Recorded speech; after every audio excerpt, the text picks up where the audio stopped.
Hello and welcome to week 6.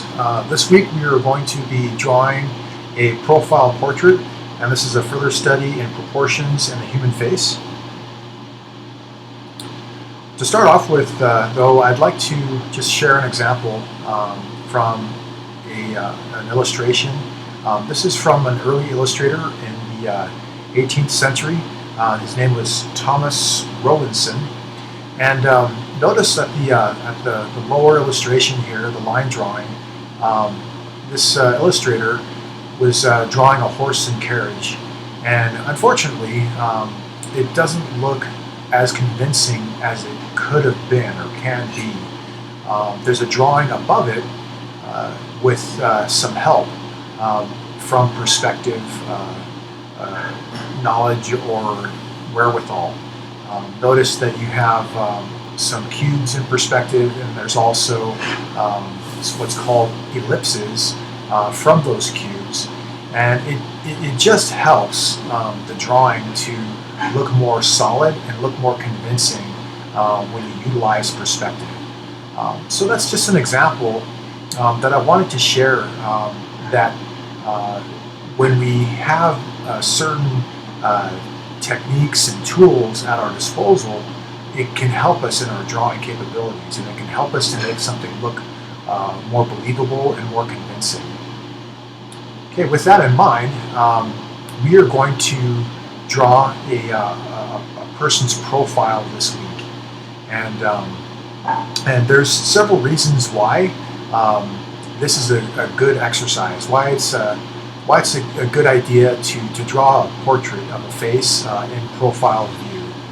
The first reason is that when we're drawing somebody's profile, or somebody's face for that matter, we're accessing the right hemisphere. We're accessing that part of our mind that is the creative side. It's been documented, according to Betty Edwards, that when a person has a brain injury, if they have a brain injury on the right hemisphere of their brains, it's difficult for them to recognize facial features, and it's difficult even for them to recognize some loved ones. Whereas if the person is injured on the left side, they don't have that problem. So when we have facial recognition, we're utilizing the right side of our brain to recognize faces or to recognize somebody. The second reason for drawing a portrait, specifically in a profile view, is that it helps us with the other things that we talked about in class. It helps us to perceive edges, it helps us to perceive spaces, as well as angles and proportions. And we're going to talk about that, specifically proportions in this lesson. Okay, thirdly, it'll help us to avoid the symbol system. So when we recognize a drawing or a person in front of us, the different things that we see in front of us, when we're truly drawing what we see, we're not going to lean on that symbol system to say, hey, this is what an eyeball should look like, this is what a person's lips should look like, because everybody's different, everybody looks different, and no one's the same. Everyone's pretty unique, especially with our facial features and the wonderful profile that we can see in people around us. And then finally, the fourth reason is when we're having that opportunity to draw and practice and learn how to draw specifically the profile, it builds our confidence in our drawing capabilities. And maybe, at the beginning of this course, you were doubting whether or not you have that drawing capability. Well, this is an exercise that will help you show that you can harness that capability. Right, so as I mentioned, this lesson is dealing with proportions when drawing the head and drawing somebody in profile view. And something to think about is that there's something that happens when our left side kicks in and wants to help us in depicting something in front of us. And one of those things that can happen, or a mistake that can happen when we're kind of leaning on the left side, is that we get this idea that certain things are more important than others. And there's a phenomenon specifically that Miss Betty Edwards talks about, and that's the phenomena is called the chopped off skull error. So notice you have some pictures here. On the left side, you see some pictures of people's faces, and they're drawn with the idea that most people, when they're beginning at drawing, or when they're new to drawing, they'll draw the facial features much larger than the other parts of the head. And this is because our brain automatically puts more importance on those features. We think, oh, that's the important part, is the nose and the eyes and the lips and so forth, the chin. So it's really important for us to get the proportions to look correctly. You see on the right-hand side, you see how the face should look in a profile or in a three-quarter view, the correct way, with having the skull added in. A lot of people, they leave out the skull proportion-wise. They think, oh, the features are just important, and they don't have the correct portions in doing so. So we're going to cover that. We're going to see if we can fix that problem.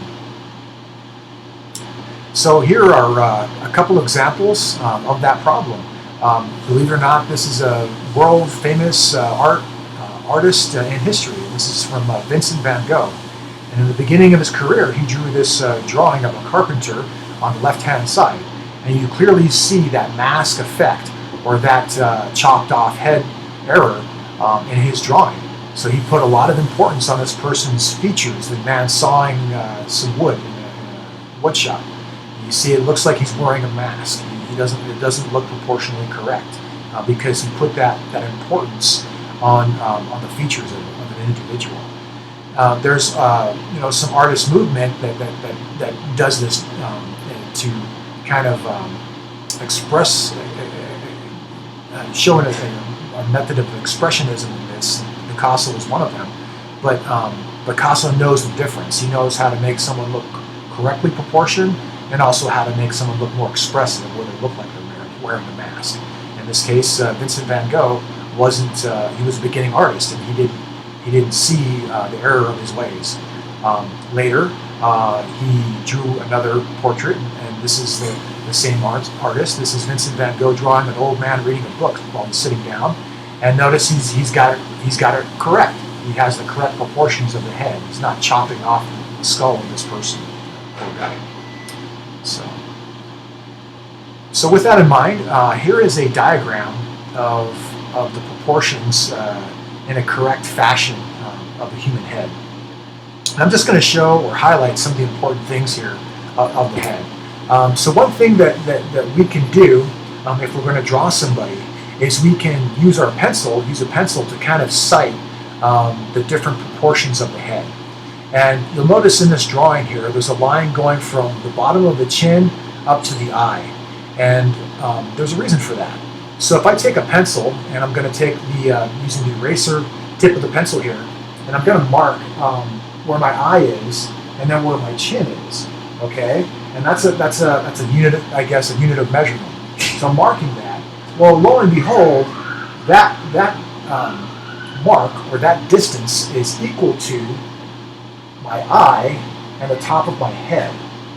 So most people think that the eye level is going to be on the top third of someone's head, but it's not. It's actually right in the middle. So that's really important to know, that your eye level is in the middle of your head. Okay. Another thing to note is that same measurement, if you go from the eye to the top of the head, that's also going to go to the back of your ear. So it's equal distance from here to here, and then to here, to the back of your ear. And what that does is it makes this triangle shape, just as we see here in this drawing, in this map of the proportions of the human head. Okay, another thing to note is that if I take a pencil and I'm lining up the pencil to the bottom of my ear, it's going to go across, and it's going to go to where the top of my mouth is. Okay, so that's kind of a nice guideline, and we see that in this drawing, or in this map of the proportions of the human head. And you notice that same line from the bottom of the ear, it's going to go to the bottom of your head where it touches your neck. And a real common problem is for beginning drawers, beginning artists. They'll put they'll plop the oval of the head right down a little lower where the chin is, and it looks like people's heads or necks are a little too thin, or they look incorrect. Okay, so we are going to do several exercises, or 3 exercises, that deal with drawing the profile portrait of somebody. And so I'll talk about those in the next video when we talk about the assignments for this week. Thank you.